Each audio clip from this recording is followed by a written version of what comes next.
शास्त्रपाठ आहे त्याकडे आपण लक्ष देऊयात. पहिला शास्त्रपाठ जुन्या करारामधून मिखाचं पुस्तक याचा 6वा अध्याय 6 ते 16 वचने. मिखा 6 6 ते 16. नव्या करारामधून याकोबाचे पत्र याचा 2रा अध्याय 14 ते 26. नव्या करारामधून याकोबाचे पत्र याचा 2रा अध्याय 14 ते 26. जुना करार मिखा 6 6 ते 16. नवा करार याकोबाचे पत्र अध्याय 2 14 ते 26. या दोन्ही शास्त्रपाठाकडे यावेळेस आपण लक्ष देऊयात. मिखा याचा अध्याय 6 6 ते 16 वचन. परमेश्वराला काय हवे? मी काय घेऊन परमेश्वरासमोर येऊ? परात्पर देवासमोर नमस्कार कसा घालू? होम बली 1 वर्षाची वासरे घेऊन त्याच्यापुढे येऊ काय? हजारो एडके तेलाच्या दशसहस्र नद्या ह्यांनी परमेश्वराला संतोष होईल काय? माझ्या पातकाबद्दल मी आपला ज्येष्ठ पुत्र देऊ काय? माझ्या जीवाने केलेल्या पापाबद्दल मी आपल्या पोटचे फळ देऊ काय? हे मनुष्या, बरे कायदे त्याने तुला दाखवले आहे. नीतीने वागणे, आवडीने दया करणे व आपल्या देवासमागमे राहून नम्रपणे चालणे. ह्या वाचून परमेश्वर तुझ्याजवळ काय मागतो? परमेश्वर ह्या नगरास हाक मारित आहे. जो शहाणा आहे तो तुझे नाम ओळखतो. तुम्ही दंडांचे व तो नेमणाऱ्यांचे ऐका. अजून दुष्टांच्या घरात अन्यायाने मिळवलेले धन आहे काय? दोषास्पद असे उणे माप त्याच्या घरात असते काय? दगलबाजीची तागडी ठेवून खोट्या वजनांची थैली बाळगून मी शुद्ध ठरणार काय? येथील श्रीमंत दुष्टतेने भरले आहेत. तेथील रहिवासी खोटे बोलतात. त्यांची जीभ त्यांच्या मुखात साक्षात कपटरूप आहे. म्हणून मी तुम्हाला हाणून भारी जखम करतो. तुझ्या पातकांमुळे मी तुला उजाड करतो. तू खाशील पण तृप्त होणार नाहीस. तुझ्या ठाई कंगालपणा राहील. तू धनाची सारासार करशील पण ते तुला वाचवता येणार नाही. व तू काही वाचवलेस तर मी ते तलवारीच्या हवाली करीन. तू पेरशील पण कापणी करणार नाहीस. तू जैतून वृक्षाची फळे तुडवशील पण त्याच्या तेलाने अभ्यंग करणार नाहीस. द्राक्षीचा उपस तुडवशील पण तू द्राक्षरस पिणार नाहीस. अंबरीचे कायदे तुम्ही पाळता. अहाबाच्या घराण्याच्या चालीरीती तुम्ही पाळता व त्यांच्या तत्वांप्रमाणे तुम्ही चालता. म्हणून तुमचा नाश होईल. त्याच्या रहिवाशांची निर्भसना होईल असे मी करीन. माझ्या लोकांची अप्रतिष्ठा तुम्हाला सोसावी लागेल. वचने 14 ते 26. श्रद्धा व कार्य यावर सूचना. माझ्या बंधूंनो, माझ्या ठाई विश्वास आहे असे कोणी म्हणत असून तो क्रिया करीत नाही तर त्यापासून काय लाभ? तो विश्वास त्याला तारावयास समर्थ आहे का? भाऊ किंवा बहीण ही उघडी आहेत. त्यांना रोजच्या अन्नाची वाण आहे आणि तुझ्यामधील कोणी त्यांना म्हणतो सुखाने जा, ऊब घ्या व तृप्त व्हा, पण त्यांच्या शरीराला पाहिजे ते त्यांना तुम्ही देत नाही तर त्यापासून काय लाभ? ह्याप्रमाणे विश्वासाबरोबर जर क्रिया नाही तर तो जात्या निर्जीव आहे. कोणी म्हणेल तुझ्या ठाई विश्वास आहे आणि मला क्रिया आहेत. क्रिया वाचून तू आपला विश्वास मला दाखव आणि मी आपला विश्वास माझ्या क्रियांनी तुला दाखवीन. एकच देव आहे असा विश्वास तू धरतोस काय? ते बरे करीतोस. भूतेही तसाच विश्वास धरतात व थरथर कापतात. असे बुद्धिहीन मनुष्य क्रिया वाचून विश्वास निरर्थक आहे हे समजावयास तुला हवे काय? आपला बाप अब्राहम याने आपला पुत्र इसहाक याला यज्ञवेदीवर अर्पिले. त्यात तो क्रियांनी नीतिमान ठरला नव्हता काय? विश्वास त्याच्या क्रियांसहित कार्य करीत होता आणि क्रियांनी विश्वास पूर्ण झाला हे तुला दिसते. अब्रामाने देवावर विश्वास ठेवला आणि ते त्याला नीतिमत्व असे गणण्यात आले आणि त्याला देवाचा मित्र म्हणण्यात आले. हा शास्त्रलेख पूर्ण झाला. मग केवळ विश्वासाद्वारे नव्हे तर क्रियांनी मनुष्य नीतिमान ठरतो हे तुम्ही पाहता. तसेच राहाब वेश्या हिने देखील जासुदांचा पाहुणचार केला व त्यांना दुसऱ्या वाटेने लावून दिले. यात ती क्रियांनी नीतिमान ठरली नाही काय? म्हणून जसे शरीर आत्म्या वाचून निर्जीव आहे तसा विश्वासही क्रिया वाचून निर्जीव आहे. आमेन. आजचा असणारा जो संदेश आहे त्या संदेशाचं शीर्षक आहे किंवा त्याचा विषय आहे ते आहे परमेश्वराचे मनुष्याकडे मागणे किंवा परमेश्वराची मनुष्याकडून अपेक्षा. देव आमच्यापासून काय अपेक्षा ठेवतो? आम्ही देवापासून पुष्कळ अपेक्षा ठेवतो. जेव्हा आम्ही माणसाकडे येतो त्यावेळेस मनुष्य देवापासून पुष्कळ अपेक्षा ठेवतो. देवाने माझ्यासाठी हे करावं, देवाने माझ्यासाठी ते करावं, देवाने असं करावं, देवाने तसं करावं, देवाने हे केलं पाहिजे, देवाने ते केलं पाहिजे. अशा माणसाच्या असणाऱ्या सर्व समर्थ देवाकडून पुष्कळ अपेक्षा आहे. जगामध्ये असणारे जेवढे जाती आणि धर्म आहेत, त्या प्रत्येक जाती धर्मामध्ये मनुष्याची इच्छा आहे की देवाने माझ्यासाठी काय करावं. परंतु मुळात सर्व समर्थ देव, बायबलचा देव माणसाकडून काहीतरी अपेक्षा ठेवतो आणि त्याची जी अपेक्षा आहे ती निराळी आहे. परंतु कळत न कळत आम्ही देवाने जे आमच्याकडं मागितलेलं नाही, देव ज्या गोष्टीविषयी आमच्याकडून इंटरेस्टेड नाही, त्या गोष्टी मात्र आम्ही देवाला देण्याचा प्रयत्न करतो. आणि म्हणूनच स्तोत्रकर्ता 51 मध्ये दावीद राजा म्हणतो, हे देवा, तुला पशुयज्ञ आवडत नाही, नाही तर तो मी केला असता. भग्न आणि अनुतप्त हृदय तू तुच्छ मानित नाहीस. एवढंच नव्हे तर अनेक वेळेस आम्ही देवाला जे काही करत आहोत ते आम्हाला असं वाटतं आम्ही देवासाठी करत आहोत, किंबहुना ते देवासाठी केलंच जात नाही, ते आम्ही आमच्या स्वतःसाठीच करत आहोत. आणि मग आम्ही म्हणतो आम्ही देवासाठी एवढं काय करतो, तरी देव आमच्याकडे प्रसन्नमुख का नाही करत? देव त्याचा अंगुली स्पर्श आमच्या जीवनाला का नाही करत?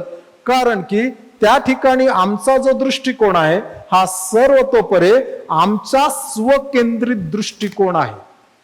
अनेक वेळेस आम्ही म्हणतो आम्ही हे देवासाठी करत आहोत, परंतु अंतःकरणे जाणणारा जो देव आहे त्याला हे माहित आहे की त्याच्या पाठीमाग या माणसाचं अंतःकरण काय.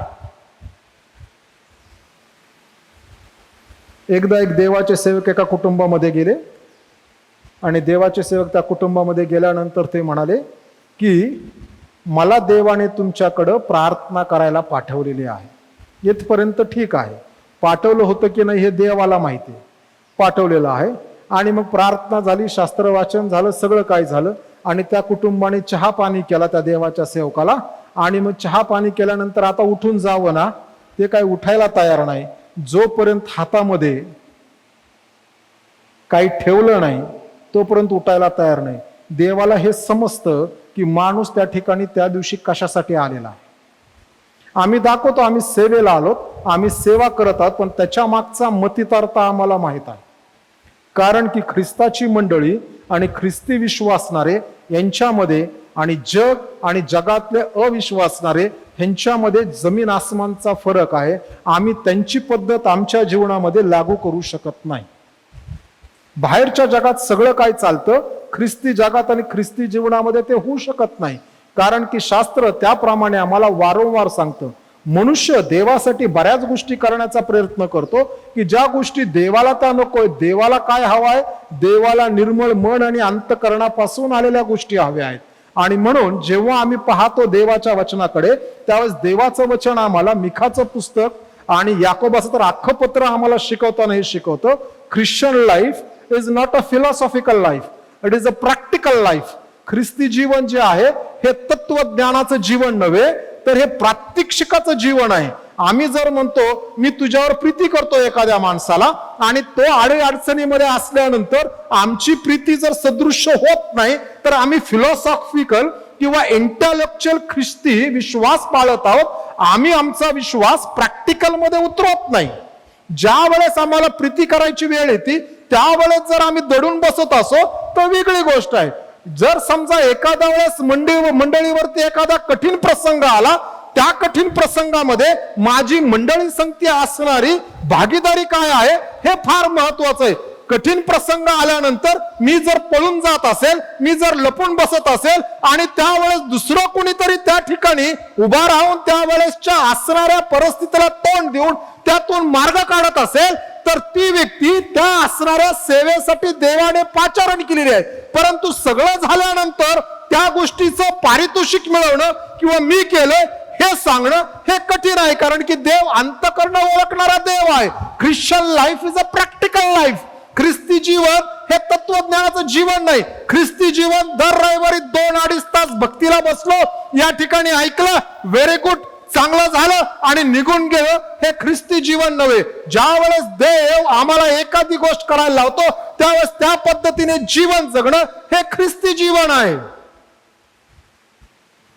देवाला इंटेलेक्च्युअल आणि फिलॉसॉफिकल विश्वासावरती देवाला घेणं देणं नाही. माझं प्रॅक्टिकल किती चांगलं आहे याविषयी देव पाहिल. आणि म्हणून देवाची इच्छा आहे देवाचे लेकरं प्रॅक्टिकल असावेत. देवाचे लोक इम्प्रॅक्टिकल नसावेत, प्रात्यक्षिक करणारे असावेत. रोजच्या जीवनात त्यांच्यामध्ये ख्रिस्ताची गोष्ट दिसायला पाहिजे. नाही तर चर्चमध्ये आल्यानंतर स्तुती आराधना ऊपर जाती आहे. त्या ऊपर जात असताना तो माणूस पण वर जातो. पण एकदा भक्ती झाली की स्तुती आराधना चर्च में रहती है, मैं मेरे जीवन में रहता हूं, ही वृत्ती भयंकर आहेत. देवाला ही वृत्ती नाही आवडत. आमचं ख्रिस्ती जीवन दररोजचं जीवन आहे. आमचं ख्रिस्ती जीवन जे आहे हे संडे स्पिरिच्युअल लाईफ नाही. आमचं 24 तास आणि 7 दिवसाचं ख्रिस्ती जीवन आहे. देवाचा आत्मा ज्यावेळेस आम्हाला सांगतो त्यावेळेस ते प्रॅक्टिकली करणं गरजेचं आहे. आणि म्हणून स्तोत्र करता स्तोत्रामध्ये म्हणतो, हे देवा, ज्या वेळेस तुझं वचन मला समजतं त्यावेळेस मध्यरात्री मी त्याचं अनुकरण किंवा पालन करण्यासाठी उठतो. जेव्हा देव सांगतो तेव्हा पालन करणं गरजेचं आहे. C.S. लुईस नावाचे देवाचे सेवक होऊन गेले. त्यांचं एक वाक्य आहे की जे पहिला विचार तुमच्या मनामध्ये येतो तो देवापासून आहे. त्याच्यावरती अनेक वेळेस आम्ही विचार करून नवीन बाहेर काढतो ते सैतानापासून आहे. कारण शास्त्र आम्हाला स्पष्टपणे शिकवतो देव आमच्या अंतःकरणाशी सरळ सरळ बोलतो. आणि देव जे बोलतो ते आमच्या उन्नतीसाठी बोलतो. आणि देव जे आमच्या उन्नतीसाठी बोलतो ते बोलत असताना आमच्या प्रॅक्टिकल जीवनामध्ये, सदृश्य जीवनामध्ये, प्रात्यक्षिक जीवनामध्ये आम्ही त्याचा उपयोग करतो. त्यावेळेस त्यातून देवाचं वचन आमच्या जीवनामध्ये काम करायला सुरुवात करतं आणि त्याद्वारे आम्हाला प्रतिफळ मिळतं. आणि म्हणून प्रिय बंधू भगिनींनो, ख्रिस्ती जीवन जे आहे हे फिलॉसॉफिकल किंवा बुद्धिमत्तेचं ख्रिस्ती जीवन नाही. ख्रिस्ती जीवन प्रॅक्टिकलचं जीवन आहे. आणि म्हणून आम्ही ज्या वेळेस देवाच्या वचनामध्ये येतो त्यावेळेस देवाचं वचन आम्हाला बऱ्याच गोष्टी शिकवतं आणि देवाचं वचन आम्हासाठी काम करणार आहे. सर्वात पहिली महत्वाची जी गोष्ट जी आहे की जी ख्रिस्ती जीवनामध्ये सुरुवात होते की ज्याला प्रॅक्टिकल लाईफ म्हटलेलं आहे ते आहे देवासंगती आमच्या असणारे योग्य ते संबंध. देवासंगती माझे रोजचे योग्य संबंध असणं गरजेचं आहे. त्याच्यावरती सगळं घडतं. दावीद राजाने स्तोत्र 51 लिहिलं की जे स्तोत्र आम्ही वाचलं त्या स्तोत्राचं बॅकग्राऊंड आहे की त्याचं आणि बेतशेबा ह्या दोघांमध्ये पातक झालं. तिच्या नवऱ्याला पण त्यांनी मारून टाकलं, खून करण्यात आला दाविदाकडनं. आणि हे सगळं झाल्यानंतर देव त्याच्या संदेशाच्या द्वारे त्याच्याशी बोलतो आणि बोलल्यानंतर दावीद येऊन देवाकडे पुन्हा बसतो, देवाकडे प्रार्थना करतो. कारण देवाच्या आत्म्याने सांगितलं तू काय केलंस. देवासंगती योग्य ते नातं पुन्हा प्रस्थापित करतो. आणि म्हणून तो म्हणतो, हे देवा, माझ्या आईने गर्भधारणा केली तेव्हाचाच मी पापी आहे. तो म्हणतो की हे देवा, माझ्याकडून जे पाप झालं हे पाप होत असताना मी पापी आहे म्हणून पाप झालं. मी पाप केल्यामुळे पापी झालो नाही, मी पापी आहे म्हणून मी पाप केलं. देवा, जरी तुझा आत्मा माझ्यामध्ये होता, तुझी कृपा माझ्या संगती होते, तू माझ्याकडनं तुझी सेवा करून घेतलं. मेंढराच्या मागे असताना त्या ठिकाणाहून तू मला तुझा राजा होण्यासाठी पाचारण केलं. हे देवा, तरी मी चुकलो. मनुष्याच्या जीवनामध्ये 2 प्रकारच्या पश्चातापाची गरज आहे. पहिला जो पश्चाताप आहे की ज्या दिवशी आम्ही देवासंगती आमचं नातं सुरू करतो की जो जीवनातला देवाची आणि माझी होणारी ओळख वधस्तंभ आम्हाला समजतो. देवाचा आत्मा आम्हाला आमच्या पापाची जाणीव करून देतो आणि ह्या पवित्र आत्म्याच्या जाणीवेनंतर आम्ही म्हणतो की मी पापी आहे. आणि देवाच्या वधस्तंभाच्या पायथ्याशी प्रभू येशू ख्रिस्त जो देवाचा एकुलता एक पुत्र वधस्तंभावर मरण पावला, जो पुरला गेला आणि पुनरुत्थित ज्याला करण्यात आलं, त्या प्रभू येशू ख्रिस्तावर आम्ही विश्वास ठेवतो की तो माझ्या पापासाठी मरण पावला आणि पुनरुत्थित करण्यात आलं.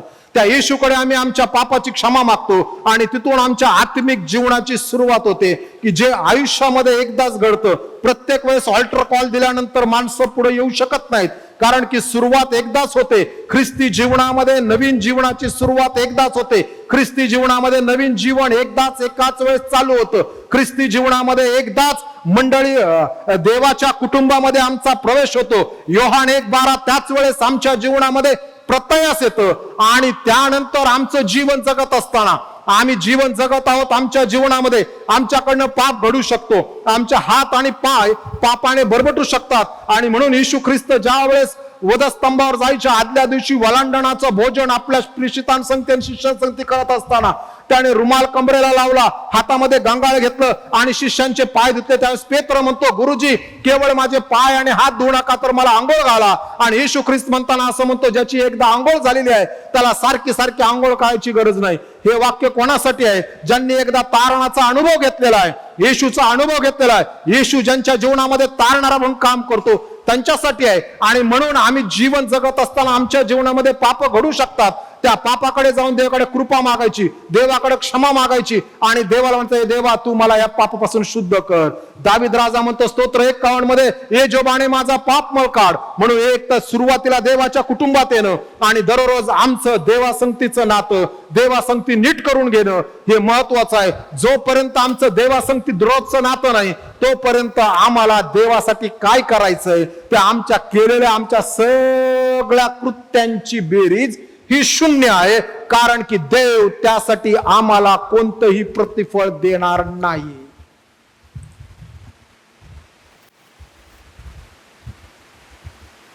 आणि म्हणून सर्वात पहिली महत्वाची गोष्ट, ख्रिस्ती प्रॅक्टिकल लाईफ, ख्रिस्ती प्रॅक्टिकल जीवनाची सुरुवात जी होते प्रात्यक्षिक दिवसात, ते वधस्तंभाला मिठी मारणं आणि दररोज आमचं जीवन ख्रिस्तासंगती रिन्यू करणं.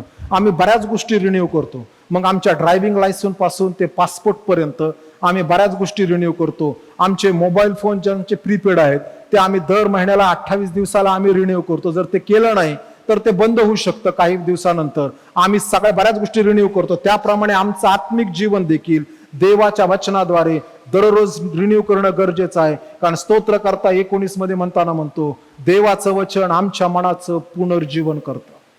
देवाच्या वचनाशिवाय माणसाच्या जीवनामध्ये पुनर्जीवन किंवा नूतनीकरण होऊ शकत नाही. आणि म्हणून ती महत्वाची गोष्ट आहे की ते आम्ही केलं पाहिजे. देव आमच्यापासून त्याची अपेक्षा ठेवतो. आणि मग आल्यानंतर दुसरी गोष्ट महत्वाची आजच्या संदेशाची, पहिली देवासंगती माझं वैयक्तिक नातं, आणि देवासंगती वैयक्तिक नातं जपणं गरजेचं आहे. त्यासाठी रोज शास्त्र वाचन, प्रार्थना करणं गरजेचं आहे. अनेक वेळेस लोक सांगतात मी पहाटेची प्रार्थना करतो, किंवा बरेच लोकांना पहाटे प्रार्थनेला उठतात. आणि देवाचं वचन आम्हाला शिकवतो, ज्याप्रमाणे पहाटेची प्रार्थना आहे त्याचप्रमाणे पहाटेचं बायबल वाचन देखील आहे. कारण स्तोत्र 143 मध्ये स्तोत्रकर्ता लिहिताना असं म्हणतो, हे देवा पहाटे मी तुझ्या वचनाची वाट पाहतो. देवाचं वचन आम्ही पहाटे वाचणं गरजेचं आहे, प्रार्थना करणं गरजेचं आहे. दिस इज टू वे कम्युनिकेशन. देवाकडे आम्ही प्रार्थना करायची आणि देवापासून आम्ही ऐकायचं. नुसत्याच प्रार्थनेवरती गोष्टी भागणार नाहीत प्रिय बंधू आणि भगिनींनो. आणि म्हणून आम्ही देवाचं नातं ठेवलं पाहिजे. दुसरी महत्वाची गोष्ट, ज्यावेळेस आमचं आणि देवाचं नातं आहे त्यावेळेस दुसरी महत्वाची गोष्ट घडते की जे मिखाच्या पुस्तकामध्ये 8व्या वचनात सांगितलं असतं, हे मनुष्या बरे काय ते त्याने तुला दाखवले आहे. दुसरी महत्वाची गोष्ट आहे, देव आपल्या लेकरांना जे चांगलं, जे यथायोग्य, जे उत्तम ते तो दाखवतो. देव आपल्या लोकांना दाखवल्याशिवाय पुढे जात नाही. आमोसचं पुस्तक 3रा अध्याय 6व्या वचनामध्ये परमेश्वर लिहित असताना लिहितो की आपल्या सेवकांना देव त्याच्या गोष्टी दाखवल्याशिवाय त्या प्रत्ययास आणत नाही. त्या घडण्याच्या अगोदरच देव दाखवतो. उत्पत्तीच्या पुस्तकामध्ये अब्राम आहे, अब्रामाला भेटायला 2 दूत आले आणि आल्यानंतर अब्राम त्यांना म्हणतो, तुम्ही इथेच बसा, मी तुमच्यासाठी जेवण तयार करतो. आणि जेवण तयार करत असताना मग त्या ठिकाणी ते येशूचं प्री इन्कार्नेशन एक्झिस्टन्स आहे. येशूची मनुष्य धारणा करण्याच्या अगोदर येशू ख्रिस्त जुन्या करारात बरेच वेळेस आम्हाला दिसतो. त्यापैकी तो एक शास्त्रपाठ आहे. आणि त्या ठिकाणी आल्यानंतर तो म्हणतो, अब्राहम जो माझा मित्र आहे त्याच्यापासून मी हे लपून ठेवू काय की मी उद्या जाऊन सदोम गमोरात काय करणार आहे. देव आपल्या लोकांना सत्य प्रगट करतो. प्रिय बंधू भगिनींनो, आमचा देव दाखवल्याशिवाय गोष्टी करत नाही. आणि देव जे दाखवतो ते त्याच्या आत्म्यामध्ये पवित्र शास्त्राच्या द्वारे ते पुरस्कृत केलं जातं, ते बायबलमध्ये बसलं जातं. बायबल त्याला हो म्हणतं, बायबल त्यासाठी म्हणतं हे असंच आहे. त्याला आपण देवापासून प्राप्त केलेली वचनं म्हणतो आणि अभिवचन आणि दृष्टांत म्हणतो. संदेष्टा लिहितो दृष्टांत.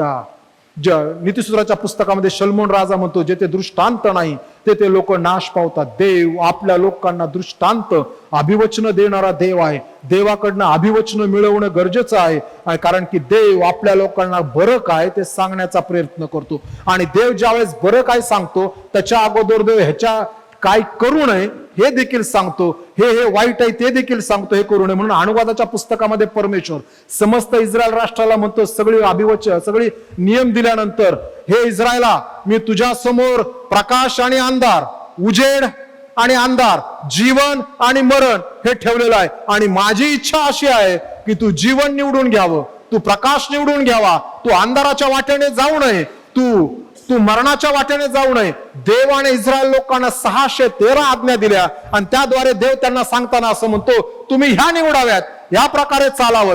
परमेश्वर ज्या वेळेस 10 आज्ञेकडे येतो, आल्यानंतर देव त्या ठिकाणी म्हणताना देखील तेच म्हणतो की सुरुवातीच्या 4 आज्ञा देवासंगती निगडीत आहेत, नंतरच्या 6 आज्ञा मनुष्यासंगती निगडीत आहेत. माणसाने काय करायचं, माणसाने ते फार गरजेचं आहे. आणि म्हणून देव आपल्या लोकांना पहिलं सांगतो की त्यांनी काय करायचं. देव आपल्या लोकांना सत्यता प्रकट करतो. देवाचं वचन सध्या आम्हाला देवाच्या वचनातून सत्यता प्रकट होत असताना दिसते. देवाचं वचन हे जे आहे हे देवाची सुपर ऑथॉरिटी आहे.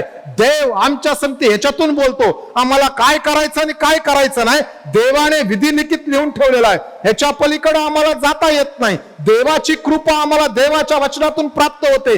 जग करतं म्हणून आम्ही करू शकत नाही. म्हणून मी आज संदेशाची सुरुवातच केली. ख्रिस्ती व्यक्तीचं जीवन आणि दुसऱ्या व्यक्तींचं जीवन यामध्ये फरक आहे. ख्रिस्ती व्यक्तीच्या जीवनामध्ये पवित्र शास्त्र हा आधार आहे, बाकीच्या जीवनामध्ये त्यांना जे वाटल तो आधार आहे. त्यांचं जानेवारी महिन्यामध्ये एक गणित असतं, या प्रकारे झालं तरी चालेल, आणि मार्च मध्ये ते इकडची थुक्की लगेच इकडे पण आणतात, ते पण चालतं त्यांना. बायबल आम्हाला ते करायला परवानगी देत नाही. बायबलमध्ये जर एकदा सुरुवातीला सांगितलं की अमुक अमुक आहे, तर तोच धागा शेवटपर्यंत प्रकटीकरणाच्या पुस्तकापर्यंत जातो. देव आपल्या लोकांना गोष्टी प्रकट करतो. आम्ही इतरांसारखं जीवन जगण्यासाठी पाचारण केलेले नाहीये. त्यानंतर आम्हाला उपदेशकाचं पुस्तक 11 अध्याय 9व्या वचनामध्ये त्या ठिकाणी शलमोन राजा जो उपदेशक आहे तो लिहिताना असं म्हणतो, हे तरुणा, तू आपल्या तारुण्याच्या दिवसात वाटेल ते कर, खाणं पिणं कर, पण हे लक्षात ठेव की देव तुझ्याकडून हिशोब घेणार आहे. कारण की देवाने ऑलरेडी सांगितलेलं आहे, तू काय खायचं आणि काय खायचं नाही, काय प्यायचं आणि काय प्यायचं नाही, कसं वागायचं आणि कसं वागायचं नाही, घरात कसं वागायचं, बाहेर कसं वागायचं, देवाच्या मंदिरात कसं वागायचं. आणि म्हणून प्रिय बंधू भगिनींनो, आम्ही ज्या वेळेस रविवारच्या भक्तीला येतो ना, ही काय रविवारची भक्ती म्हणजे बाहेरची सभा नाही, ही देवाच्या समक्षतेमध्ये आहोत. म्हणून आम्ही देवाचा सन्मान आणि भय बाळगून बसलेला असतो. म्हणून चर्चमध्ये गडबड आणि गोंधळ केलेला देवाला आवडत नाही. कारण की आमचा परमेश्वर हा शिस्तीचा देव आहे आणि आम्ही शिस्तीमध्ये उपासना करणं गरजेचे आहे. तरच ती देवाकडं स्वर्गीय निजधमामध्ये धुपासारखी जाऊन पोहोचेल आणि मग त्यातून त्याला आनंद मिळेल. आमच्या उपासनेचा धूप स्वर्गीय निजधामामध्ये जाणं फार गरजेचं आहे. त्यातून त्याला सुवास मिळेल, त्याला आशीर्वाद प्राप्त होईल, त्याला सुगंध मिळेल आणि त्याद्वारे मंडळीला, उपासकांना आशीर्वाद देव देतो. आणि म्हणून प्रिय बंधू आणि भगिनींनो, आमची असणारी महत्वपूर्ण गोष्ट आहे की ज्या वेळेस आम्ही देवाकडे येतो, आम्ही कसं येतो, आम्ही फक्त प्रेझेंटी लावायला येत नाही. नाहीतर बसलोय चर्चमध्ये, संदेश चाललाय पाळक साहेबांचा, एकटक पाळक साहेबांकडे बघतोय, पण डोक्यात विचार चाललाय, ह्या बाबाला दुसरं काही कामच नाही, दर आठवड्यालाच 50 मिनिटं 1 तास बोलतोय. दुसरा विचार येतो, घरामध्ये ठेवलेला भात बंद करून आली होती की नाही. तिसरा विचार येतो, आता गेल्यानंतर सामान आणायचंय ते आता कधी घेऊ.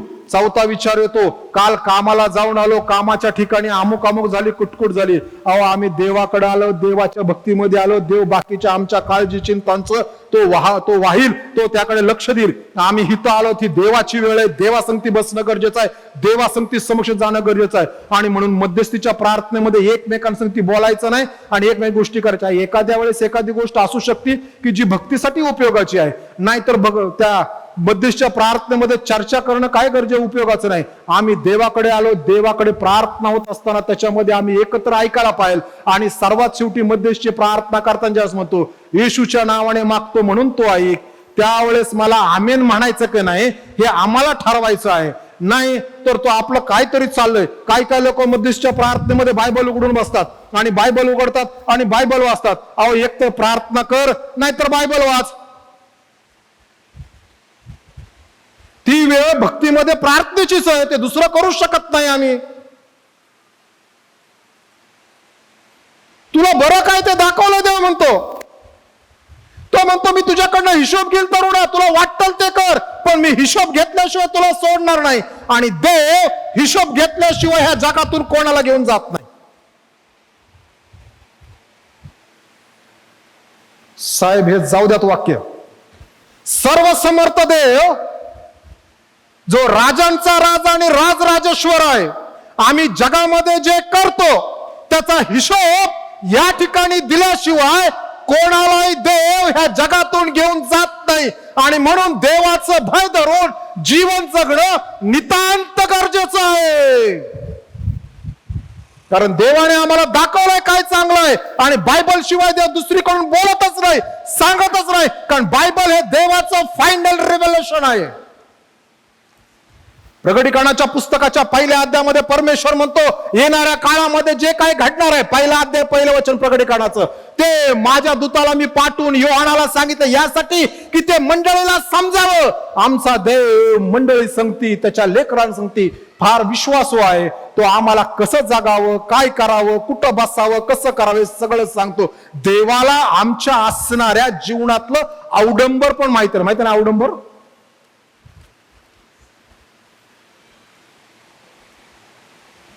What is अवडंबर? मास्क, मुखवटा. आम्ही आल्यानंतर देव आमचा मुखवटा पण बघतो, मुखवटाच्या आतला माणूस पण त्याला माहित आहे. म्हणून मी मगाशी म्हणलो, स्तुती आराधना उपर जाते. त्या शब्दासंगती तो माणूस पण स्वर्गात. येशूपेक्षा पवित्र. एकदा भक्ती संपली, सुरूच आपला back to the life, back to the pavilion. मला पाहिजे तेच करणार.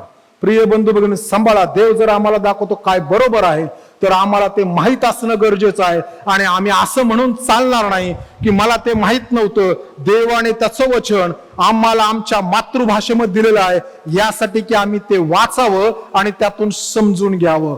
एवढंच नव्हे, भारतामध्ये बायबल सोसायटी 80 भाषेमध्ये बायबल प्रसिद्ध करते. 110 भाषेमध्ये सध्या बायबलचं भाषांतर करण्याची प्रक्रिया चालू आहे. मोठं काम बायबल सोसायटी करते. देवाने काय आम्हाला हे बायबल यासाठी दिलं नाही, ते घेतलं आणि वर फळीवर ठेवलं. आम्हाला वाचायसाठी दिलंय, समजून घेण्यासाठी दिलंय. देवाने त्याचा मनोदय या ठिकाणी सिद्ध केला आहे. एक देवाचा सेवक म्हणाले, हे देवाचं मृत्यूपत्र आहे. येशूच्या द्वारे आमच्यापर्यंत आलं, पवित्र आत्म्याच्या द्वारे. एखादा माणूस मिळाला आणि मृत्यूपत्र आहे समजल्यावर काय करतात तो? काय करतात? जाऊ देत, कशाला उघडायचंय, कशाला वाचायचंय, काय करायचंय. नाही, घरचे लोक काय करतात? पुरावा ठीक आहे. घरचे लोक काय करतात? घरचे लोक अजून दिवस दुःख सरत नाही तोपर्यंत बोलवा त्या वकिलाला, आमच्या पप्पाने काहीतरी मृत्यूपत्र केलेलं आहे, आमच्या आईने मृत्यूपत्र केलेलं, वाचा. मला काय हे शोधायचा प्रयत्न करतो. आणि बायबल देखील देवाने, जिवंत देवाने आमच्या हातामध्ये दिलेले अशा आज्ञा आहेत की मी ह्या जगात जीवन जगत असताना काय करायचं याविषयी देवाचं वचन आमच्याशी बोलतं. आणि म्हणून आम्ही ते वाचणं गरजेचं आहे. म्हणून बायबलला म्हणलंय, बायबल जीवनाची भाकर आहे. देवाचं वचन भाकर आहे. देवाचं वचन केक नाही. कधी कधी खायला केक कधी खाल्ला जातो? ख्रिस्ती जगात भयंकर लोक आहेत, वाढदिवसाशिवाय ते बायबल वाचत नाहीत. आज आम्ही चर्चला आलो, आपलं बायबल आणलंय का? स्वतःच जे घरात वाचतो ते. अरे, बरेच जणांकडे दिसत नाही. तो आहेत का राजेश, बायबल आहेत का आपल्याकडे? ज्यांना हवंय त्यांनी जाताना घेऊन जावं. चर्चला येताना बायबल आण. तो मोबाईल फेकून आले तरी चालेल घरी. आम्ही कधी कधी फार चिंता करून मोबाईल घेऊन येतो. एखाद्याचं काय झालं, अडचण आली, अहो ह्या 2.5 तासामध्ये ही देवाची जबाबदारी ते सांभाळणं मी जिथं आहे तिथं. तो मोबाईल घरी टाकून या, नाहीतर इथं आले की त्याला बंद करा, इथं वाजू देऊ नका. देवाचं ऐकायला आलोय, देवाच्या समक्षात आलोय. कधीतरी जा बरं. माझा एक मित्र कोर्टामध्ये गेला होता, बारामती कोर्टातली घटना सांगतो. आणि कोर्टामध्ये बसल्यानंतर त्याचा वाजला फोन वाजल्यानंतर जज साहेबांनी नुसतं असं बघितलं, जसं मी आज बघितलं कोणाचा तरी फोन वाजला, मला दिसलाच नाही. जज साहेबांनी नुसतं खुर्चीवरून बघितलं, त्यांनी कसं तरी करून बंद केल्यानंतर परत 1-2 मिनिटात फोन वाजल्यानंतर पलीकडून त्यांनी फोन घेतला आणि फोन उचलला. तो म्हणला हॅलो. पलीकडून बायको म्हणाली कुठं आहे, ह्याच आवाजात, कारण त्या दोघांना ओळखतो मी, कुठं आहे. ते म्हणला कोर्टात. जज म्हणला त्यांचा फोन घ्या, ताब्यात घ्या. त्या काळात 500 रुपयाचा फाईन मारलाय.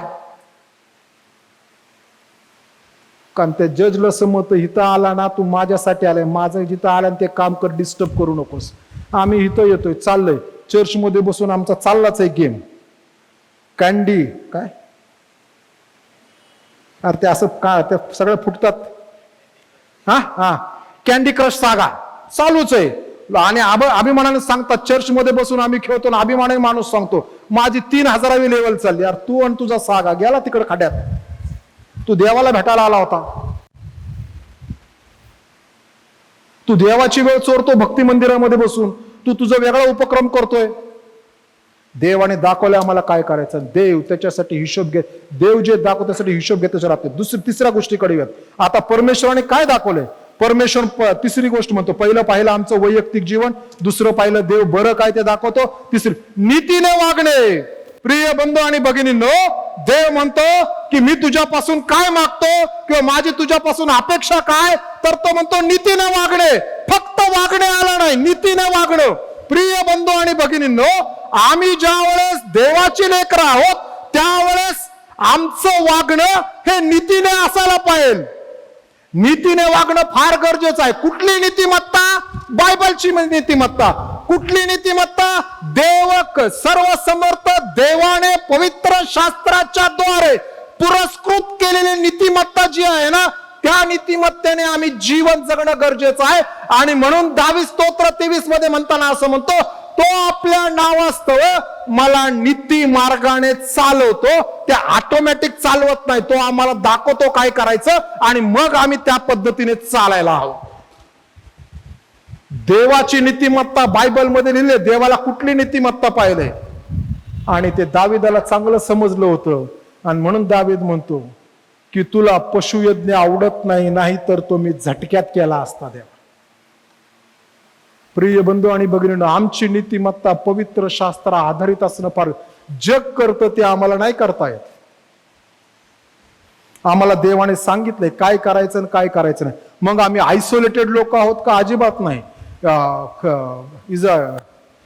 बायबलच्या इतिहासामध्ये एक कम्युनिटी, त्याला कुमरान कम्युनिटी म्हणतात. कुमरान कम्युनिटी म्हणजे स्वतःला पवित्र ठेवणारी कम्युनिटी, आणि की जिच्याविषयी आम्हाला बरंचसं वाचायला भेटतं. कारण 1948 साली डेड सीच्या असणाऱ्या भागामध्ये आम्हाला त्या ठिकाणी काही गोष्टी पाहायला भेटल्या की एक भेटली, गुहा भेटली. त्या गुहेमध्ये बरेचसे देवाचे वचन भेटले. आणि ही कुमरान कम्युनिटी यांनी इस्रायलचा भाग सोडला आणि ह्या अरण्यात राहायला आले. त्या ठिकाणी त्यांचं जवळजवळ त्यांनी त्यांचं एक राज्य वसवलं होतं. सगळं तिथंच आत करायचं. आजही तुम्ही गेला तर उत्खननामध्ये सगळं भेटलेलं आहे, ते पाहता येतं. ज्यावेळेस दुसऱ्या वेळेस मी इस्रायलला गेलो, जे माझ्या संगती होते त्यांनी त्या ठिकाणी बरंच काही पाहिलं की कसं कसं घडतं, काय काय घडलेलं आहे. आणि त्या कुमरान कम्युनिटीने स्वतःला सांगितलं जगात राहिलं तर मी पवित्र होईल, म्हणून त्यांचं कुटुंब लेकरं बाळ घेतले आणि ह्या गुहेंमध्ये त्या ठिकाणी त्यांनी जग बसवलं यासाठी की आम्हाला पवित्र हवे. शास्त्र असं म्हणतो, मी तुम्हाला जगात पाठवलेलं आहे, जगात जाऊन तुम्ही पवित्र राहा.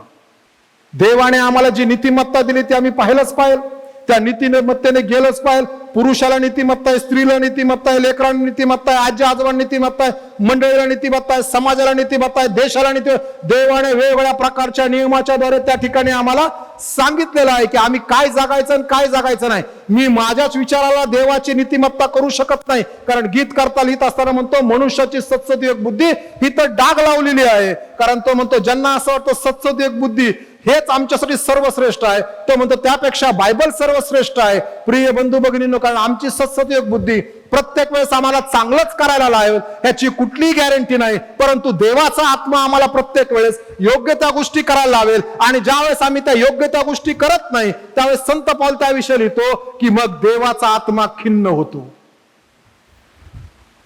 मग देवाचा आत्मा खिन्न होतो. देवाची नीतिमत्ता बायबलमध्ये दिलेली आहे. ती पाळणं गरजेची आहे, त्याप्रमाणे जीवन जगणं गरजेचं आहे, त्याप्रमाणे देवाच्या मागे चालणं गरजेचं आहे, यासाठी की आम्ही ज्यावेळेस जीवन जगतो त्यावेळेस जीवन जगत असताना इतरांनी आमच्या जीवनाकडे पाहून सर्व समर्थ देवाचं गौरव करावं. आणि म्हणून येशू ख्रिस्त योहान शुभवर्तमानामध्ये म्हणतो, ज्या वेळेस तुम्ही एकमेकावर प्रीती कराल त्यावेळेस जग हे ओळखेल की तुम्ही माझे शिष्य आहात.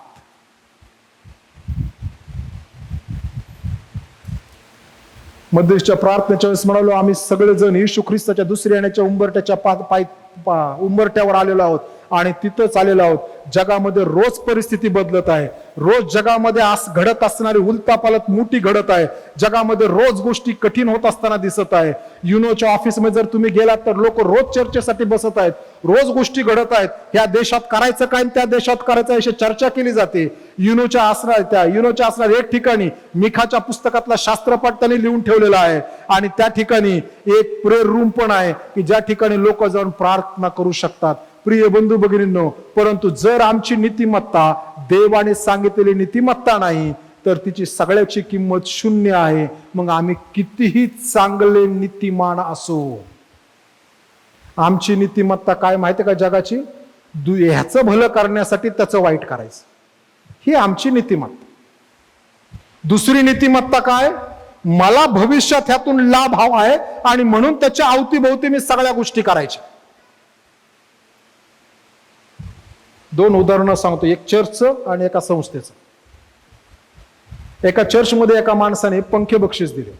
काय दिले? गरम होते पंखे दिले. पूर्वीचे होते पण दुसरे दिले. मग ते सगळे चर्चने लावले. लावल्यानंतर त्यांच्याकडे वडील मंडळाची निवडणूक झाली, त्यात तो माणूस निवडूनच आला नाही. मग त्यांनी मंडळीच्या पालकाशी खूप वाद घातला, मी एवढं देतो ना, असं करतो तसं करतो आणि मी निवडून आलो नाही, हे काही बरोबर नाही. मग पालक साहेब म्हटले, मला काय तुम्ही सांगितलं नव्हतं पंखे देत असताना मला वडील मंडळात निवडून यायचे म्हणून पंखे देतोय. मी त्याच वेळेस सांगितलं असतं देऊ नका, आहे ते जुने बरे होते आमचे. म्हणला मला तुमचा सभासदच पण नकोय. लगेच नवीन आलेल्या सेक्रेटरीला दिले ऍप्लिकेशन. सेक्रेटरी अध्यक्ष अमुक पालकच अध्यक्ष त्या चर्चेत, पालक असं दिलं पत्र कमिटीमध्ये पहिल्याच कमिटीत वाचलं गेलं. वाचल्यानंतर मला माझं सभासद ट्रान्सफर करायचं, दुसऱ्याचे मला माझं सर्टिफिकेट द्यावं. आणि मग लोक म्हणले कोण वाद घालणार, सर्टिफिकेट दिलं. सर्टिफिकेट दिल्यानंतर तो सर्टिफिकेट आनंदाने घेतलं, रिसिव्ड म्हणून सही केली. दुसऱ्या दिवशी इलेक्ट्रिशियन आणला, सगळे पंखे उतरवले आणि संगती घेऊन गेला.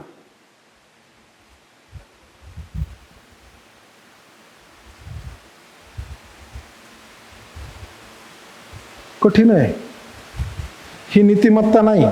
बायबल सांगते एकदा देवाला दिलं त्याच्यावरती आम्ही अधिकार सांगू शकत नाही. दुसरं एका संस्थेचं उदाहरण सांगतो. एका संस्थेला एक माणूस बऱ्याच गोष्टी द्यायचा, वेगवेगळ्या गोष्टी आणून द्यायचा आणि त्या संस्थेला फार आनंद व्हायचा.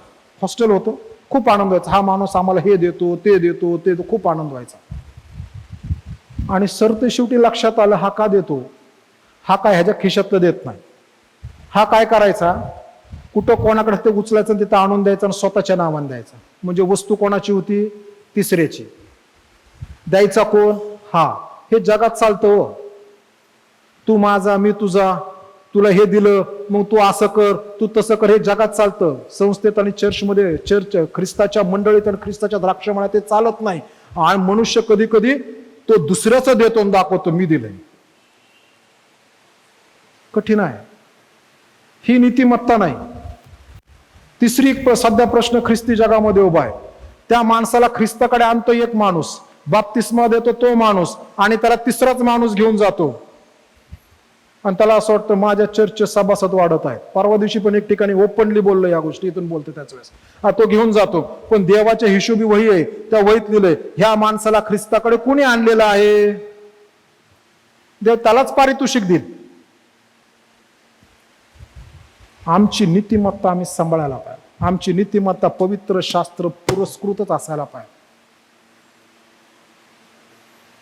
घरामध्ये कुटुंबाविषयी पण नीतिमत्ता आहे. नवऱ्याचं काम काय, बायकोचं काम काय. इंग्रजी बायबलमध्ये महिलांसाठी एक चांगलं वचन आहे की जे पुरुषांच्या विरोधात जातं आणि त्या ठिकाणी लिहिलेलं आहे, परमेश्वर म्हणतो as man wash the dishes I will wash out. तिथे लिहिलं ज्याप्रमाणे पुरुष, मराठीमध्ये पुरुष काढून टाकलाय भाषांतरात, ज्या ठिकाणी पुरुष ताट स्वच्छ करतो, याचा अर्थ घरातली ताट स्वच्छ करायची जबाबदारी कोणाची?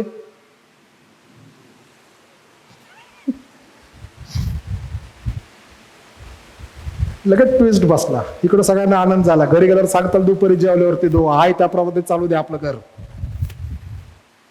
प्रिय बंधू आणि कधी कधी आम्ही त्यातून गोष्टी काढतो. बऱ्याच वेळेस मी चर्च बायबल मधल्या गोष्टी काढतो. बायबल आम्हाला पुरस्कृत करतं आमची नीतिमत्ता काय, वडिलांनी काय करायचं, मुलांनी काय करायचं, मुलांनी वडिलांचा आणि आईचा सन्मान कसा करायचा, पतीने पत्नीचा कसा करायचा, पतीने पत्नीवर कशी प्रीती करायची, घरातल्या वडीलधाऱ्या स्त्रियांनी ज्या नवीन विवाहित आहेत त्यांना काय सांगायचं, किंवा त्यांच्यापेक्षा वयाने लहान त्या स्त्रियांना काय सांगायचं, हे फार महत्वाचं आहे. सध्या आपल्या देशामध्येच नव्हे तर संपूर्ण जगामध्ये सध्या कुटुंब अवस्था मोडकळीस येण्याचं सगळ्यात मोठं कारण हे आहे की ज्या अगोदरच्या मॅरिड विवाहित मोठ्या स्त्रिया आहेत ना, त्या खालच्या स्त्रियांना सांगतात नवरा नाही ऐकला की ये सोडून माझ्या घरी.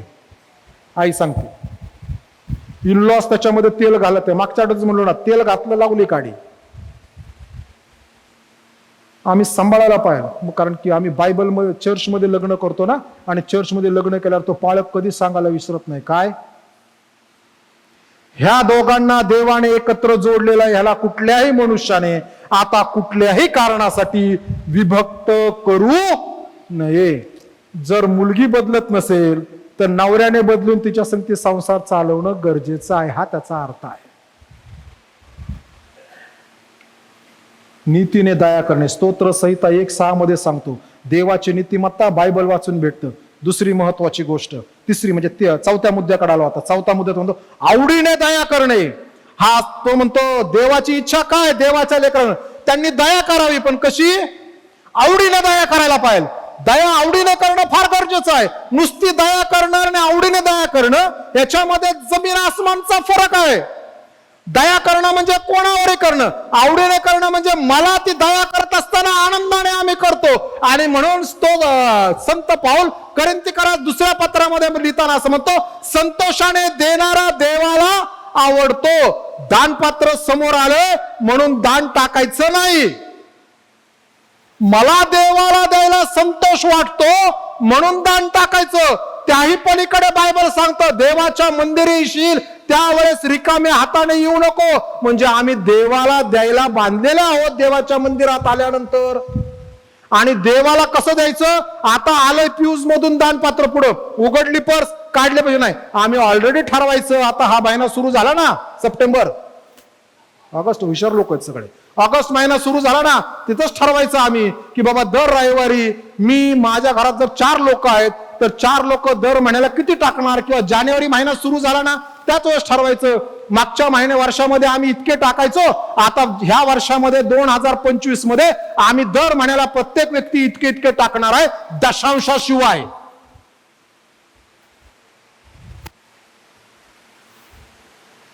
आम्ही ठरवायला पाहिजे. आवडीनं गोष्टी केल्या पाहिजे. देवाला आनंद त्यातून होतो. नुसती दया केल्याने आनंद होत नाही. मग दया तर आम्ही भूतदया करतो, कुत्र्यांवरती बाहेर, मांजरांवरती करतो. भूतदया म्हणजे काय? भूतांवर दया करणं नाही. भूतदया म्हणजे प्राणी, पशु, पक्षी यांच्यावरती जी दया केली जाते ती दया आहे. आणि या ठिकाणी मिखा म्हणतो हे कर, कारण की मिखाच्या काळामध्ये ज्या गोष्टी घडत होत्या भयंकर होत्या. कारण की मिखा हा दक्षिणेकडच्या प्रांतातला संदेष्टा, म्हणजे यहुदा राष्ट्राचा संदेष्टा. जर आम्ही इस्रायलचा मॅप मधून पूर्व पश्चिम जर त्याला आपण विभागला तर वरच्या बाजूला इस्रायल, खालच्या बाजूला इकडे थोडा भूमध्य समुद्र येतो, आणि तेथपासून पुढे आल्यानंतर मध्ये मग यरुशलेम शहर आहे, आणि इकडच्या बाजूला मग मृत समुद्राचा काय भाग येतो. जर आम्ही ह्या भूमीकडे पाहिलं तर इकडे भूमध्य समुद्र येतो. भूमध्य समुद्राला लागून काही अंतरावरती एकदम फ्लॅट आहे, आणि म्हणून त्याला म्हटले शारोन. शारोन मीन्स, लक्षात ठेव बाबा, बायको आहे तुझ्याकडे आता, असं फ्लॅटच राहा. फ्लॅट आपल्याकडे त्याला म्हणतात पठार. मग त्याच्यानंतर 100 ह्याचा ऍडचा एक हे आहे की ज्याच्या ठिकाणी थोडी ती असणारी समुद्र सपाटीपासून, म्हणजे भूमध्य समुद्र सपाटीपासून ते 100 किलोमीटरला गेलेला आहे. आणि तिथं गेल्यानंतर मग आम्हाला पाहायला भेटतं तिथं हा असणारा मिखा संदेष्टा राहत होता. आणि मग पुढे गेल्यानंतर डोंगराळ भाग आहे किंवा डोंगर आहेत आणि त्या डोंगराच्या त्या ठिकाणी वरती यरुशलेम शहर आहे. यरुशलेम शहर डोंगरावर बसलेलं नाही, यरुशलेम शहर अशा डोंगरांच्या मध्ये बसलेलं आहे. आणि म्हणून शास्त्र आम्हाला सांगताना सांगतो, ज्याप्रमाणे स्तोत्रकर्ता म्हणतो, ज्याप्रमाणे यरुशलेमेच्या सभोवती डोंगर आहे त्याप्रमाणे परमेश्वर आपल्या लोकांसभोवती आहे. यरुशलेम मध्ये आहे, अवतीभोवती डोंगर आहेत. आणि मग हा यरुशलेमेच्या इथं त्या सेम काळामध्ये वरती येशया संदेश देत होता, कारण की येशया हा राजघराण्यातला आहे, तो तिथं संदेश होता. मिखा जो आहे तो सर्व लोकातला आहे आणि मिखा हे पाहत होता वरच्या असणाऱ्या इस्रायलामधून पातक खाली यहुदा देशात आली आणि यरुशलेमेमध्ये स्वीकारली गेली. आता यरुशलेमेतून शहरातून आता ही पातक ज्या गावागावांमध्ये पसरत आहे आणि पापाचा हा प्रवास आहे. वाईट ठिकाणाहून ते वाईट ठिकाणाकडे येतं, शहरातून हे खेडेकाड्याकडे प्रवास करतं आणि तो प्रवास फार झपाट्याचा असतो. आणि त्यातला एक महत्वाची गोष्ट होती की हे लोक सर्वसाधारण बंधू भगिनीवरती प्रीती करत नव्हते. आणि म्हणून तो मिखा म्हणतो, आवडीने दया करणं. सगळ्यांवर सारखी दया झाली पाहिजे, त्याच्यात तफावत करू शकत नाही. आमची दया आवडीने असायला पाहिजे. शास्त्र म्हणतो तुला भाग पडतं म्हणून तू करू नकोस. मग तेलही गेलं, तूपही गेलं, हाती आलं दुपाटणं, अरे मला 10 लोक बघतात म्हणून मी केलं. परंतु माझ्याकडची ती गोष्ट पैसे अडका निघून गेला आणि ज्यावेळेस देव न्याय करेल त्यावेळेस देव म्हणेल की आता हे उलट झालंय, तुझं काही उपयोगात आलेलं नाही. म्हणजे त्यावेळेस तुझे पैसे पण गेले, जे स्वतः म्हणजे तुझं तेलही गेलं, तूपही गेलं आणि देव त्यासाठी प्रतिफळ देणार नाही. आम्ही आवडीने गोष्टी करायला शिकायला पाहिजे. आवडीने केलेल्या गोष्टीने देव प्रसन्न होतो. आणि म्हणून परमेश्वर इस्रायल लोकांना एके ठिकाणी तर एजकेलच्या पुस्तकात म्हणतो, तुमच्या वेदीचा मला वीट आळाय. कुठली वेदी? पितळेची वेदी. कारण माणूस काय करायचा? करायचा पाप आणलं अर्पण, करायचा पाप आणलं पाप अर्पण, करायचं पाप आणलं पाप द्यायचं. देव म्हणतो मला तुमचं वीट आलाय आता, कारण तुम्ही काय करत आहात? तुम्ही तेच तेच तेच तेच तेच तेच करता, कारण तुम्ही माझ्या गौरवापेक्षा स्वकेंद्रित झालात. तुम्ही तुमच्यासाठी मी जी सोय लावून दिली होती, वर्षभरामध्ये तुम्ही एकदा करावं, पुन्हा पश्चाताप करावा, पुन्हा तुम्ही तेच तेच तेच तेच करता. आणि प्रिय बंधू म्हणून म्हणतो आवडीने दया करणे. मत्ते कृषी वर्तमान 5वा अध्याय 7व्या वचनात म्हटलेलं आहे, दया करणाऱ्यावरती दया केली जाईल. आणि म्हणून आवडीने दया केली पाहिजे. उपासना संगीतात मला वाटतं गीत क्रमांक 507, तन मन धन प्रभू तव चरणी. आम्ही देवाकडे ज्या वेळेस आलेलो आहोत, देवाचे लेकरं, ज्याप्रमाणे देवाने आमच्यावरती आवडीने दया केली, जबरदस्तीने नाही केली, भाग पडतं म्हणून नाही केली, देवाने स्वप्रीतीमुळे ती केली.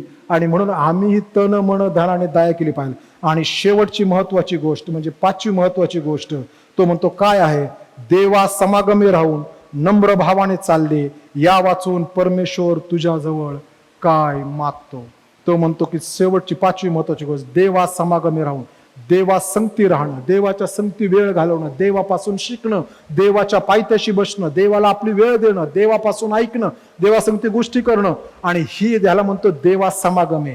फक्त रविवार म्हणजे देवा समागमे नाही, आम्ही रोज देवासंगती वेळ घालायला पाहिजे. आणि देवासंगती वेळ घालवल्यानंतर देव जे आम्हाला करायला लावतो ते केलं पाहिजे. 3 आठवड्यापूर्वी क्षमेचा संदेश झाला आणि बऱ्याच जणांनी साक्ष दिल्यानंतर ते म्हणाले, पाळेल साहेब देव आमच्याशी बोलला. एका बहिणीने सांगितलं, एका स्त्री संगती मी बरेच वर्ष बोलत नव्हते म्हटले, आणि भक्ती झाल्यानंतर त्या भक्तीत क्षमेविषयी देव माझ्याशी बोलला. मी बाहेर गेल्यानंतर जाऊन त्यांचा हात धरला आणि त्याच वेळेस देव त्या दुसऱ्या बहिणीशी पण बोलला. दोघींनी एकमेकांचा हात धरला, क्षमा मागितली आणि तेव्हापासून संभाषण सुरू झालं. प्रिय बंधू आणि भगिनींनो, शास्त्र स्पष्टपणे सांगते देवाच्या समागमी राहणे.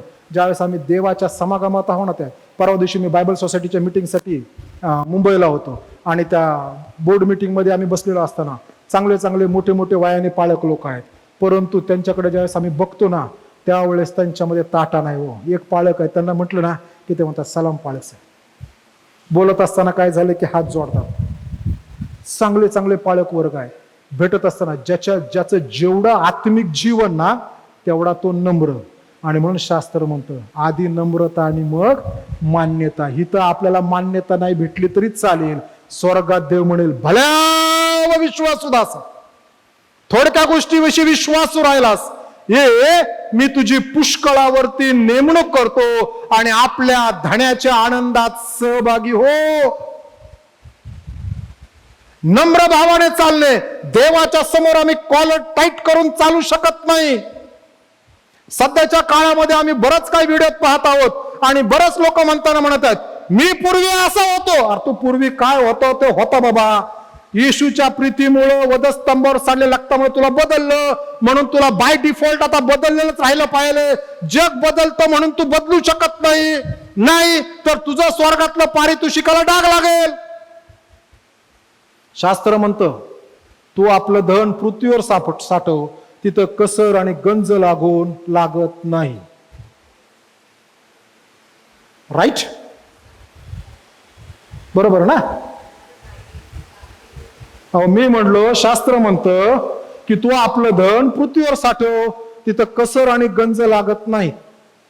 येशू ख्रिस्त म्हणतो तू आपलं धन स्वर्गात साठव, तिथं कसर आणि गंज लागत नाही आणि चोर येऊन चोरी करत नाही. आणि म्हणून ज्यावेळेस आम्ही देवासमागमे राहतो, नम्र भावाने चालतो, त्यावेळेस आमचं धन स्वर्गात साठवायला सुरुवात होते. ह्या जर मिखाच्या पुस्तकात पुढे जर आम्ही आलो ना, तर हा मिखा फार कठीण काळात त्या ठिकाणी बोलतोय. आणि प्रिय बंधू, तो असं म्हणताना असं म्हणतोय, 9 वचन 9 पासून तो म्हणतो, जर देवासमागमे आम्ही राहिलो तर काय होईल? तो परमेश्वर या नगरास हाक मारित आहे, जो शहाणा आहे तो तुझे नाम ओळखतो, तुम्ही दंडाचे व तो नेमणाऱ्याचे ऐका.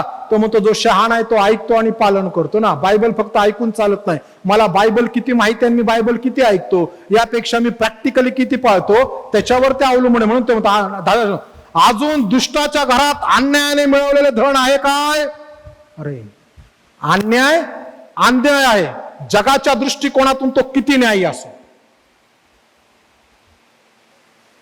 जगाच्या दृष्टिकोन तो किती न्याय असो, जर देव त्याला चूक म्हणतो तर ते चूकच आहे. आम्ही जगाच्या नियमात बसवला, देव ज्यांनी बसवला त्यांना डबल शासन आहे. कारण त्यांनी बसवल्यामुळे जे भोळे बाबडे लोक आहेत त्यांना देवाच्या नियमात बसला, काय सरकारच्या नियमात बसला. सरकारच्या नियमापेक्षा देवाचा नियम मोठा आहे. तो म्हणतो, म्हणून अजून दुष्टाच्या घरात अन्यायाने. अन्यायाने म्हणजे काय हो? अन्याय म्हणजे काय? न्याय म्हणजे काय?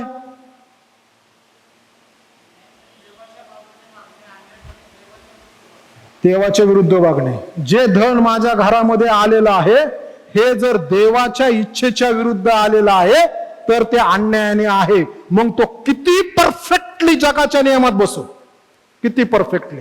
म्हणून येशू ख्रिस्त म्हणला, जे कैसराचं ते कैसराला द्या आणि जे देवाचं ते देवाला द्या. कैसराचे टॅक्सेशन कैसराला देणं गरजेचंच आहे. ख्रिस्ती लोकांनी तर पहिला RTR भरून आपले पैसे देणं गरजेचं आहे. नाहीतर माझ्या घरात येतात 50 लाख आणि मी RTR भरतो 6 लाखाचा. चुकीचं आहे. आम्ही देवाला पण फसवतो आणि सरकारला पण फसवत आहोत. शेवटचे दिवस आहेत काय बाराचे, सप्टेंबर 15 तारखेपर्यंत. इथं आपल्याकडे माणूस आहे, भेटून भरून टाका, लपवा छपवी करू नका. देवाचं ते देवाला द्या आणि सरकारचं ते सरकारला द्या. वेगवेगळे टॅक्सेशन आहे ते देणं गरजेचंच आहे, ते आम्ही केलंच पाहिजे, त्याला पर्यायच नाही. आम्ही म्हणतो नाही, मी सरकारच्या नियमाला डावलण्यासाठी 3 नियम वेगळे पाळले आणि म्हणून मी हे डावललो. कठीण आहे. जगामध्ये सगळ्यात चांगली गोष्ट ही आहे, किंवा तेच दुर्दैव पण आहे, किंवा तीच वाईट गोष्ट आहे दुर्दैव म्हणण्यापेक्षा, ती ही आहे, ज्या वेळेस माणूस तो नियम पाळत असतो ना, त्याच वेळेस तो कुठला तरी दुसरा नियम मोडत असतो. आणि म्हणून देवाची कृपा सगळ्या नियमाच्या वर असते आणि आम्ही देवाच्या कृपेमध्ये आहोत म्हणून आम्ही नियम पाळणं गरजेचं आहे. म्हणून तो म्हणतो, दुष्टाच्या घरात अन्यायाने मिळवलं धन आहे. जर एखाद्याच्या घरात अन्यायाने मिळवलं धन आहे तर हे समजून घ्यायचं की मी कोण आहे? कोण आहे? हा, नीतिमान आहे. मी नाही सांगतो, बायबल सांगतं. बायबल सांगतं दुष्ट अन्यायाने धन मिळवतो. पुढं तो म्हणतो, दोषास्पद असे उणे माप त्याच्या घरात असते. तो म्हणतो असं माप त्याच्याकडे आहे की ज्याच्यामध्ये उणे पण आहे, ते दोष रूप आहे, त्यात दोष आहे. देवाच्या वचनाला धरून दोष रूप. पुढं दगलबाजीची तागडी ठेवून, खोट्या वचनाची थैली बाळगून मी शुद्ध ठरणार काय? नाही. जिथं दगलबाजी आहे, खोटारडेपणा आहे, तागडी म्हणजे काय? मोजमाप. जिथं 1 किलो द्यायचंय तिथं 1 किलोच्या मापाला खालून 100 ग्रामचं शिसा लावलं, 900 ग्रामच दिलं. माझ्याकडे रद्दी घ्यायला माणूस आला. बरेच वर्षापूर्वीची गोष्ट सांगतो. आणि गड्याने रद्दी मोजली. रद्दी मोजल्यानंतर काय ते रद्दीचं माप सटकलं आणि ते पडलं की त्यातून शिसं वेगळं झालं आणि ते माप वेगळं झालं, खाली खड्डा केलेला. अरे म्हणलं हे कुठून आणलं नवीन, आता मोज परत. तो म्हणला सर आता तुमचं जास्त बरं, म्हणजे तुमची रद्दी मला म्हणजे 1 किलो आहे ना तिथं 1.25 किलो. अरे म्हणलं तू म्हणजे किलोच्या मग 250 ग्राम दाबतोस. खोटी तागडी देवाला वीट आहे, जिथं खोटारडेपणा आहे, जे देवाला चालतं म्हणतो तेथील श्रीमंत दुष्टतेने भरले आहेत. देवाने आम्हाला श्रीमंत केले, आनंदाची गोष्ट आहे, पण आमच्या श्रीमंतेमध्ये दुष्टपणा नसावा. आमची श्रीमंत देवाने आम्हाला दुष्टपणासाठी नाही दिली, कारण की शास्त्र म्हणतं ज्यावेळेस मी तुला सगळं दिलं त्यावेळेस तू मला विसरलास म्हणून मी तुझा न्याय करेन. आणि देवाने जगात अनेकांचा न्याय केला की देवाने त्यांना सगळं दिलं. त्यातलं सर्वात चांगलं उदाहरण आहे नबुखदनेस्सर राजा, जगातला सर्वात पहिला जगत जेता, ज्याने जगावर राज्य केलं. आणि तो म्हणाला हे बाबेल नगरी, हे सगळं वैभव मी तुला दिलेलं आहे. आणि देवाने त्याच वेळेस त्याच्यावर आघात केला आणि त्याने 7 वर्ष रानबाईलासारखं गवत खाल्लं, त्याचे केस वाढले, नख वाढले. देव ज्यावेळेस आम्हाला देतो त्यावेळेस देवाला भजून गोष्टी करणं गरजेचं आहे. तो तेथील श्रीमंत दुष्टतेने भरलेत, तेथील रहिवासी खोटं बोलतात. सांभाळा हो, सांभाळा. आम्ही प्रयत्न केला पाहिजे खोटं न बोलण्याचा.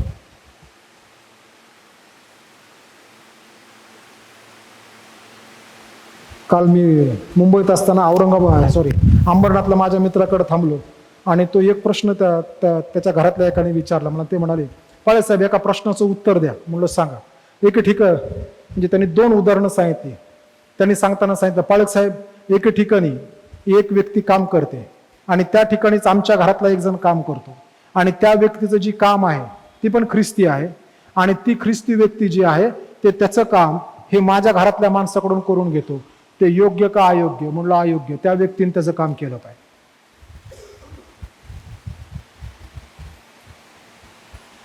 मग त्याने अजून एक प्रश्न विचारला. तो म्हणाले पाळक साहेब मी ज्या डिपार्टमेंटला त्या डिपार्टमेंटला आम्हाला सांगितले असतं ह्या वस्तूसाठी 100 रुपये आहेत तर 100 रुपयात ही वस्तू बसवा. म्हणलं ज्या वेळेस आम्ही जातो घ्यायला त्यावेळेस ती वस्तू म्हणले आम्हाला ती भेटती कधी कधी 80 रुपयाला. त्या 80 रुपयामध्ये पण आम्हाला डिस्काउंट देत होतो आणि मग म्हटले की आम्ही घेऊन येतो आणि म्हणले पावती तर मात्र 100ची येते कारण आम्हाला 100 रुपये सांगितलेले आहेत म्हणजे त्यात बसवा. मग मी तेवढे बरोबर करतो. म्हणलं कधी कधी 100ची पावती येते, वस्तू 80ची असते आणि म्हणले माझं मन मला सारखं खातंय. तिथं अजून एक जण दुसरे आले होते त्यांना भेटायला त्या माझ्या मित्राला आणि मग ते सांगत होते की असं आहे. आणि मग ते झाल्यानंतर मी म्हणलं ते चुकीचं आहे कारण की जर त्या तुम्हाला जरी 100 रुपये दिलेले आहेत आणि जर 100 रुपये दिले पण तुम्हाला ती वस्तू जर 60 रुपयाला भेटली आणि तो माणूस तुम्हाला त्या 60 रुपयामध्ये पण कट देत असेल त्या सगळ्यांची डिस्काउंटची पावती घ्या आणि तुमच्या संस्थेकडे तुम्ही जमा करा तुमच्या ऑफिसला. संस्था म्हणण्यापेक्षा आम्ही जेवढे वापरतो तेवढेच घ्यायला पाहिजे, जास्त घेऊ शकत नाही. मग त्या माझ्या मित्रांनी सांगितलं माझ्या आत्या सासू वारल्या आणि त्या 28ला वारल्या आणि 29 तारखेला त्यांची पेन्शन आली गव्हर्नमेंटची ना. त्याने पुढं सरकारला ते सगळे म्हणले अरे महिना झालता ना. तो म्हणला नाही ना त्या 1 दिवस आधी मेल्यात ना त्यांची आलेली सगळी पेन्शन 1000 रुपये पेन्शन होती ती सगळी सरकारला दिली. तो 3 महिने स्वखर्चाने सरकार दप्तरी जायचा आणि ते सगळे पैसे देऊ नका. ते म्हणले ते आपले नाहीत कारण ते आता मरण पावले ते तिच्यासाठी होते. आम्ही पाहिला आम्ही काय करतो दुष्टतेने. तो म्हणतो की तेथील रहिवासी खोटे बोलतात, त्यांची जीभ त्यांच्या मुखात साक्षात कटप्र. जे खोटं बोलतात ना त्यांची जीभ त्यांच्या मुखामध्ये कपटाचं काम करते. भयंकर आहे. आम्ही दुसऱ्याला म्हणतो बघा आला कपटी, अरे इथंच जीभ आहे. तू खाशील, आता तो म्हणतो अजून काय तू खाशील पण तृप्त होणार नाहीस. म्हणून मी नेहमी म्हणतो झोप आणि भूक देवापासून आहे. प्रिय बंधू जर झोप चांगली लागते आणि भूक लागते ना ही देवापासून आहे. कारण की आम्ही दिलेल्या अन्नावर प्रार्थना करतो की नाही. आणि मग आम्ही म्हणतो काय शिजलंच नाही, काय असंच नाही, भाकरच जळाली, असंच झालं, तुझ्या आईने तुला असलीच भाकर शिकवली का. माझा एक मित्र आहे राजस्थानचा, त्या मुलाला शिरा आवडतो पण शिऱ्यात साखर आवडत नाही. शिऱ्यात साखर त्याला आवडत नाही, विदाऊट साखर शिरा करायचा. त्याचं नवीन लग्न झाल्यानंतर त्याच्या बायकोनी पहिल्याच दिवशी शिरा केला, दोघच होते, हे सगळे गेले. आणि शिरा केल्यानंतर मग गंमत झाली, त्याच्या आईने विचारलं फोन करून. बघा आयांचा पहिला प्रश्न, जेवला का? बाकी सगळं खड्ड्यात गेलं तरी चालते, पण जेवला का? पुरुष कधी उपाशी राहत नाही बहिणींनो, स्पष्टपणे सांगतो, है ना. जेवला का? तो म्हणला तिने सकाळी सकाळी शिरा केला होता. मग आईने विचारलं तुला पाहिजे तसा केला नसेल, म्हणजे कसा विदाऊट साखरेचा? हा म्हणला आई तिने विदाऊट साखरेचाच केला होता. आता आई म्हटली अरे ती साखर टाकायची विसरली असेल. अरे काही असो, भेटलं ना त्याला खायला.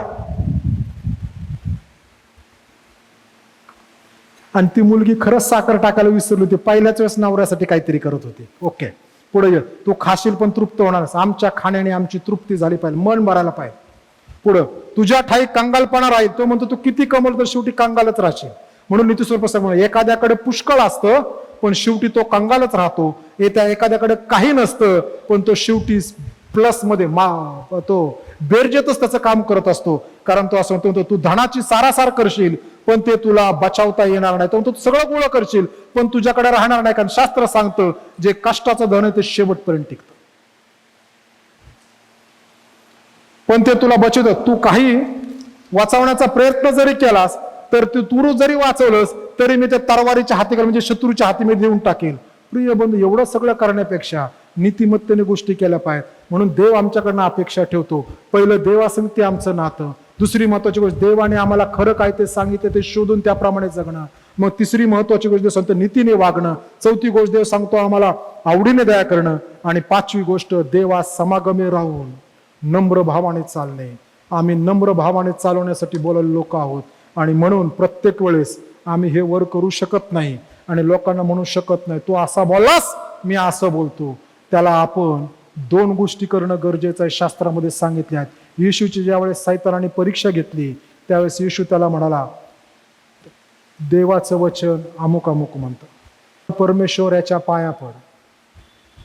आणि तिसरी गोष्ट म्हणतो तू देवाची परीक्षा पड. प्रत्येक वेळेस येशू देवाकडे निर्देश करतो सैतानाचा. दुसरं एक उदाहरण आहे, ज्यावेळेस मोशे मरण पावला त्यावेळेस परमेश्वराने आद्यदूत मिखाएलला सांगितलं जाऊन ह्याची मुठमाती तू कर कुठं करायची ते. आणि मग त्यावेळेस सैतान आडवा आला. सैतान आडवा आला कोणाला? मिखाएलला. मिखाएल कोण आहे? हा देवाच्या सेनेचा सरसेनापती आहे. तो त्या संगती युद्ध करू शकला असता. ज्यावेळेस त्याने अडवलं त्यावेळेस तो म्हणताना असं म्हणतो देव तुला धमकाव, देव तुला धमकाव. आणि सैतान निघून गेला. आम्ही देवाच्या समागमी नम्र राहणारे लोक व्हायला पाहिजे. कारण देवाने आम्हाला त्यासाठी पाचारण केलेलं आहे. देवाचं गौरव करूयात, देवाचा सन्मान करूयात. हे आमच्या स्वर्गातील पित्या, तुझे नाम पवित्र मानले जा. तुझे राज्य जसे स्वर्गात तसे पृथ्वीवरही तुझ्या इच्छेप्रमाणे हो. आमची रोजची भाकर आज आम्हास दे. आणि जसे आम्ही आपले ऋणे आसरून सोडले तसेच तो आमचे ऋणे आम्हास सोड. आणि आम्हास परीक्षेत नकोस तर आम्हास वाईटापासून सोड. कारण की राज्य सामर्थ्य आणि गौरव ही सर्व काळ तुझीच आहे. आमेन. आता शांतीने जा आणि सुखाने राहा. म्हणजे देव जो बाप याची प्रीती, तारणाऱ्या प्रभू येशू ख्रिस्ताच्या कृपा आणि प्रेमळ पवित्र आत्म्याची सहभागिता आम्हातील प्रत्येकाबरोबर देवाच्या सर्व लेकरांबरोबर आता आणि येशूचे पुन्हा येणे होईपर्यंत असो. आमेन.